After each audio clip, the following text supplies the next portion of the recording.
અંકલેશ્વરમાં ₹2 કરોડથી વધુના વિદેશી દારૂનો નાશ. યોગી એસ્ટેટ ખાતે નાયબ કલેક્ટર ભૈતિકસિંહ જાડેજાની ઉપસ્થિતિમાં કામગીરી. અંકલેશ્વર ડિવિઝનના A અને B ડિવિઝન પોલીસ સ્ટેશન તેમજ હાંસોટ પોલીસ સ્ટેશન હદમાંથી ઝડપાયેલો વિદેશી દારૂના જથ્થાનો અંકલેશ્વર ખાતે આવેલ યોગી એસ્ટેટ ખાતે કરવામાં આવ્યો હતો. કુલ 38 પ્રોહિબિશન કેસોમાંથી જપ્ત કરાયેલા વિદેશી દારૂનો રોડ રોલર ફેરવી નાશ કરાયો હતો. યોગી એસ્ટેટ ખાતે યોજાયેલી આ કાર્યવાહીમાં અંકલેશ્વર નાયબ કલેક્ટર ભૌતિકસિંહ જાડેજા, મામલતદાર કરણસિંહ રાજપૂત, ડીવાયએસપી ડોક્ટર કુશલ ઓઝા, તમામ પોલીસ સ્ટેશનના પીએસઆઈઓ તથા અન્ય વરિષ્ઠ અધિકારીઓની ઉપસ્થિતિમાં આ મુદ્દા માલના નાશની કામગીરી પૂર્ણ કરવામાં આવી હતી.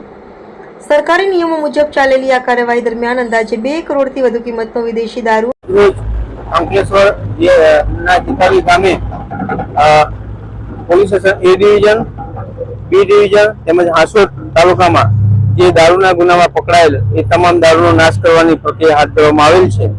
આ કામે કુલ નાના મોટા થઈ 38 ગુના હતા, જેમાંથી કુલ 2,19,322,322 કિંમતમાં અંદાજે દારૂનો નાશ કરવામાં આવ્યો. આ નાશની સમયે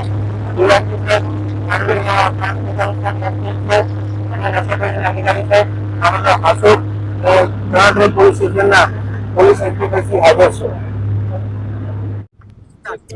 આજરોજ અંકલેશ્વર ડિવિઝનના A division police station, B division police station તથા હાંસોટ પોલીસ સ્ટેશનના પ્રોહિબિશનના મુદ્દામાલની નાશની કાર્યવાહી SDM અંકલેશ્વર સાહેબ તથા નશાબંધી અધિકારી ભરૂચની સાથે રાખી અને નાશ કરવામાં આવ્યો. આ લગભગ 3 પોલીસ સ્ટેશનના મળીને 38 જેટલા ગુનાઓ કે જેની લગભગ જે બોટલો જે છે પ્રોહિબિશનની 75,000 જેટલી બોટલોનો અંદાજે લગભગ 2 કરોડ 11 લાખ જેટલી કિંમતનો મુદ્દામાલ છે આજે નાશ કરવાની કામગીરી હાથ ધરવામાં આવી.